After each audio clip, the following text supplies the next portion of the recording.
start off by saying that, for the most part, being healthy is a choice. When sickness and disease comes rearing its ugly head, it is most times not by random order that it was your turn to get sick or become obese. As if you were an innocent victim and suddenly out of nowhere you fell ill or gained excess weight, or that your illness is due to your family genes or it being hereditary.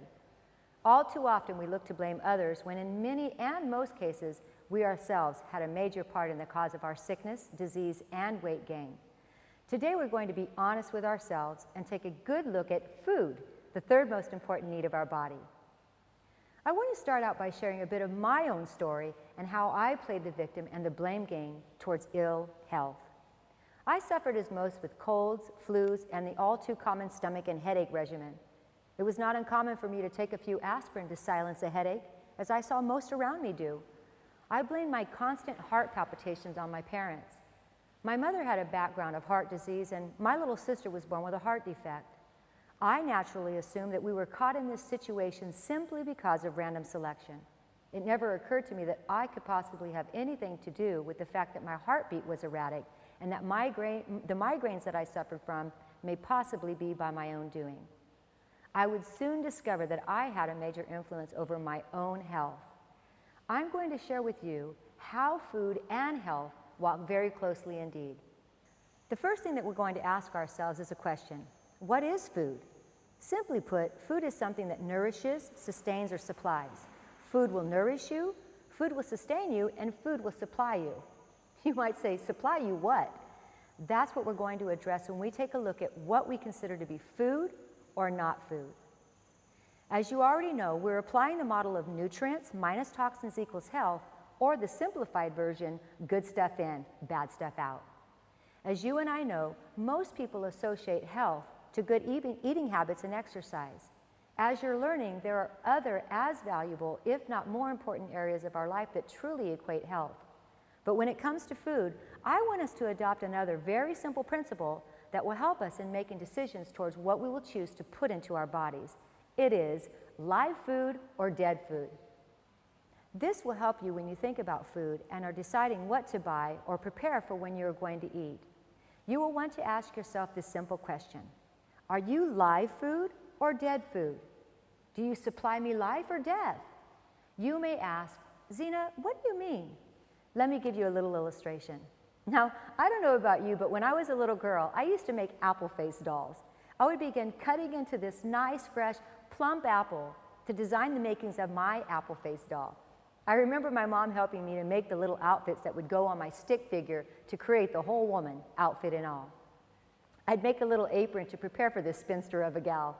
I was always amazed, and I would watch my beautiful, opaque, fleshed apple dolly within a matter of days turn into a tarnished, wrinkled old woman. Little did I know back then that I was actually seeing firsthand something that was once very much alive was before my very eyes dying. You see, that fresh, vibrant apple was alive, and once taken from the tree, placed in my home and cut by my paring knife, thus began the process of dying. An apple is a living food, and if we eat this living food, it will provide us life. The apple, like any other fruit, is a live food. So let's go a little deeper. Having this knowledge about living foods will very well be a huge factor in helping you to discover your health and beauty from the inside out. Now, let's define living foods. Living foods are also known as raw foods. They are fresh, uncooked foods that haven't been heated above 106 degrees Fahrenheit. They've not been denatured by cooking them. We will discuss this in a moment. First, I want you to be able to picture what living raw food really is. Simply put, it is primarily based as plant food: fruits, vegetables, nuts, seeds, grains, etc. To make it even easier to visualize living foods would be to say, if it comes from the ground, it's raw plant food. These raw living foods provide our bodies with every vitamin, mineral, fat, protein, carbohydrate that our bodies need for life and existence. They even provide us with H2O. That's right, 100% pure water. Remember, the second most important need of the human body. Living raw food is clearly a very important part of our nutrient intake. Everyone would benefit from eating more of it. Combining a variety of vegetables and fruit not only will give you ample nutrients, but it also keeps your eating fun and far from boring. Raw foods have not been heated beyond approximately 108 degrees, by which heat denatures valuable enzymes, vitamins, and minerals, in essence, killing the food, and thus we would consider it to be dead food. Our body does not identify food that has been cooked as food. Again, if we apply the principle of nutrients minus toxins equals health, we would say this: the body sees living food as a nutrient. It sees dead food simply as a toxin, non-usable material for the body. Of course, the body will assimilate what living nutrients are still intact, but remember, as foods are cooked, the metabolic structure of the nutrients become deformed and are now recognized as toxins. Temperature determines life and death. Look at our temperature. When 104 degrees, scary. 106, untreated, death. At 107 degrees, our cells begin to die. At 108, the person is usually dead. We can see how food is denatured when we heat it at extreme temperatures. Look at an egg from a runny yolk to a solid white mass, or sugar from glistening white granules to caramelized brown sugar. We're cooking most of our food at temperatures of 212 degrees, which is the temperature for boiling water and steam. 225 is a low temperature oven, which is destroying essential nutrients. Or to put it plainly, we are killing the living cell.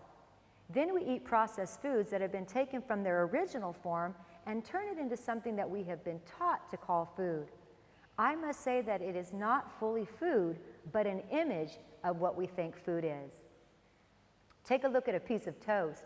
Not only do we cook the food once, but we're actually cooking the food twice. I've never seen anything in creation that can kill more than once, but we've managed to convince ourselves that it is okay for us to feed our bodies with twice dead food. I like to journal my nutrient intake throughout the week.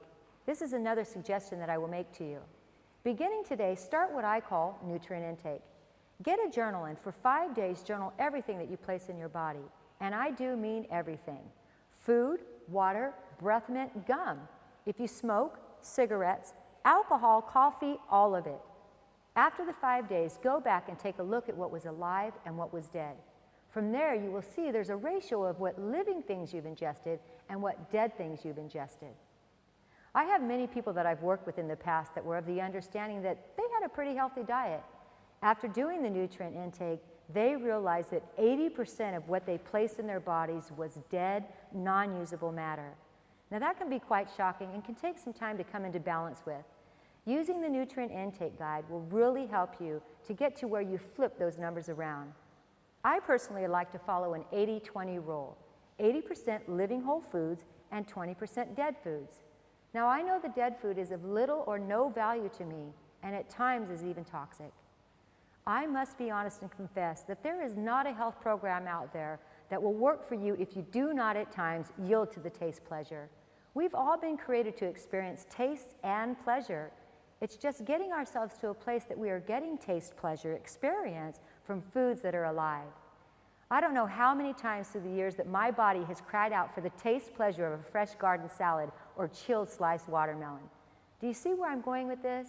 It's not that we have to deny ourselves the joy of eating, not at all. You're about to begin walking on the road where you find that living foods are where taste pleasure not only is attainable, but life-giving as well. Okay, number 2, convenience. There's no other way to address this except to be straightforward and upfront. One of the main reasons that I Am Woman came to pass was because of this very issue, convenience. Our societies today have convinced us that the more we do in our life, the better our life is. If we can pack into one day all of the things that give us pleasure, then we are really living. So what our societies have done is they've created convenience outlets. Fast food restaurants for a meal, quick drive-through kiosks for a coffee, shopping outlets for any little item that you need, even remote controls to zip through the commercials so that you can watch as much television as you can possibly fit in. Fast, fast, fast, convenient, convenient, convenient. You name it, there's probably a shortcut to it. However, our life and our health is not a shortcut. We don't need to shove a bunch of activities into one day that will, at the end of the day, leave us exhausted, unfulfilled, and ultimately in ill health. Taking care of you takes time. It's going to take some time to prepare your fresh fruits and vegetables. It's going to take time to prepare your healthful meals and exercise. It's going to take time to go out into the fresh air and take those deep, healthy breaths, remembering the #1 need of the human body. Begin to ask yourself this question: is everything that I do all day a nutrient to the overall me, or is it a toxin? The principle of nutrients minus toxins equals health will now be forever one of your most faithful friends.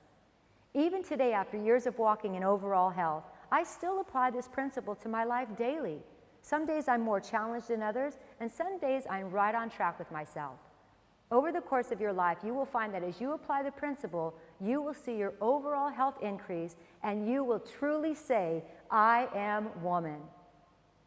So as you plan to go to the grocery store, remember it's about quality, not convenience.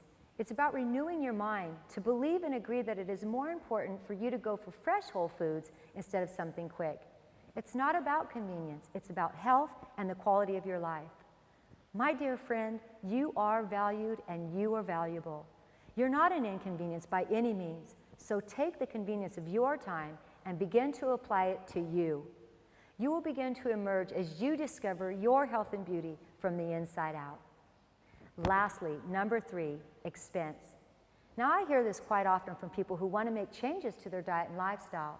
They're quick to say, healthy foods cost too much, and that's usually coupled with the comment about it taking too much time to prepare, but we've already crossed that bridge. They say that every time they go to buy fresh produce and natural health items, they are so expensive. Now, there are some truths to this. I remember going into the health food stores and thinking, these people don't care about my health. They only care about money. There may be some truths to this, but it's not a given fact. And I had to adjust my thinking when I entered into places that offered me better eating options. I made the decision that I was going to do what it takes to care for my body. And I would shop at places that provided me the best resources to take care of the most valuable asset that I had, me. If I was willing to spend money to adorn what I put on my body, then the least that I could do was not get stingy with what I chose to put in my body. I had to completely change the way that I felt about me, the real me. You too are going to have to begin to take a look at you. You can do it. This is your time. This is your hour. But let's address the issue of expense. I'd like to look at the overall picture, not just the checkout lane. Let's take a look at our grocery store experience. Typically, when you go grocery shopping, what type of food items are you placing in your grocery cart? Let's take a quick trip through the grocery store. You grab a cart and proceed to reach for a box of this, a carton of that, a can here, a bag there, some packaged meat, a dozen eggs, and some cheese. Oh, don't forget, a bottle of that. Then you quickly go to the produce department and rip off a few plastic bags for a couple of apples, bananas, and some lettuce, tomatoes, and cucumber. There, you're done. Now let's break it down and look at the whole picture. How much did all of those food items that were either in a box, carton, can, bag, bottle, or container cost? Now take a look at those in the little plastic bags. How much do they total? When you took a look at how much money you are saving, there's really no comparison. Not only are you going to save money in the long run, but you will save time as well. In time, you will avoid most of the aisles in the grocery store because you simply have no need for them. This is also a great time for you to pull out your journal and do a nutrient intake evaluation. You will be able to discover what things you're going to buy that are considered dead or those that are alive. 2, if we continue to place into our bodies those dead, non-usable foods, then we will also lose our finances from doctor bills, time away from work, and prescribed medications. So when we look at the overall picture, we can see that in time, we are not losing money, but we will be saving money. And all the while, we are feeling great. Our body is crying out for nutrients. Remember, we are made of living cells. These living cells need living cells in order to live. When we give our living cells dead cell material, it will continue to reach for nutrients. Then we find ourselves in a spiral effect, having to eat all of the time because in all actuality, we have found ourselves to be malnourished. Do you find it a bit ironic that the bellies of many modern societies have a similar appearance to those little children that we see on our television screens in impoverished countries? The infomercials asking us to give so that they can eat and be nourished. All the while, we are eating handfuls of empty, dead calories. It's about nutrient intake, plain and simple. Our bodies need nourishment, and the sources that we get the richest nutrients from are simply found in living whole foods. Because of the increase of the fast food lifestyle, cooked and processed food culture, and undernourished and overfed people groups, I want to now share with you something that you will begin to hear more and more about in the Western world. Applying our health principle of nutrients minus toxins equals health, we see the need to increase nutrients into our diet. But how? Juicing. Juicing is the process of separating the juice from the fruits, leafy greens, and other types of vegetables from its pulp. The majority of nutrient is found in the juice and can easily go directly into the bloodstream. By removing the juice from the fiber, the juice bypasses the digestive system and can assimilate quickly. Juicing also allows you to consume more living raw foods without actually having to sit down at a meal and chew. I like to say that juicing is my chewing process. I often say that I'm drinking my food instead of eating my food. How often are we being told to get our daily allowance of fruits and vegetables? Well, by juicing, this will eliminate that from ever happening again. Not only is it a great way to get nutrients at the cellular level to really get to you, it also provides vitamins and minerals which help tremendously boost your immune system as well as flushing out unwanted toxins. There are endless benefits to juicing. Of course, it's important that we juice properly and not overdo it. And as long as we use juicing as a part of our healthy equation, then this is a wise thing to incorporate into your lifestyle. In a moment, I will show you actually how to juice. But let's take a moment to discuss the question that always arises when we discuss juicing. The question is, what kind of juicer should I buy? There are a few types on the market, but the two most common juicers that people know of and purchase are a spin basket juicer or the masticating juicer. Please note that these are not to be confused with a blender. Juicers separate the juice from the pulp, while a blender grinds down the fruits or vegetables and the fiber or pulp remains. I encourage you, in the most part, to juice your veggies and blend your fruits. Now let's get back to the juicers. If you're going to purchase and use a spin basket juicer, then you need to know this. A spin basket juicer can be purchased for a fairly low price. There are many models that are easy to use and clean. When using a spin basket juicer, I encourage people to, in as much as possible, juice and consume. The reason is that when you run your vegetables and fruit through a spin basket juicer, the basket spins at a rapid pace, extracting the juice from the fiber. During this process, there are two things that can and may be happening. The basket is spinning at such a rapid pace that it creates heat. This heat, when exposing itself to the living open cell, begins to destroy the cell itself, thus taking away some of the vital nutrients. Also, when the juice is being extracted, the living cells are being exposed to air, and when living cells are oxygenated, they begin to die. Now again, a spin basket juicer falls into the lines of my little catchphrase that I often use, something is better than nothing. At least this is a great way to begin introducing you to the juicing principles and lifestyle. You'll be glad you made this first investment, and yes, you're getting nutrients directly into your body by using this type of juicer. Another juicer that is available is a masticating juicer. These are the kind of juicers where the mechanism presses against the vegetable or fruit and actually presses it out, very similar to the way that we chew or masticate our food. During this process, the mechanism is moving slowly, pressing out the juice, and very little heat is involved and very little exposure to the air. Thus, the live nutrients are more intact. Masticating juicers are also known for producing much more juice instead of pulp. 2, with a masticating juicer, you can store your juices for longer periods of time. There's more to learn about juicers, but this will help you get introduced and help you to make a decision about the type of juicer you may want to purchase. Okay, now let's juice.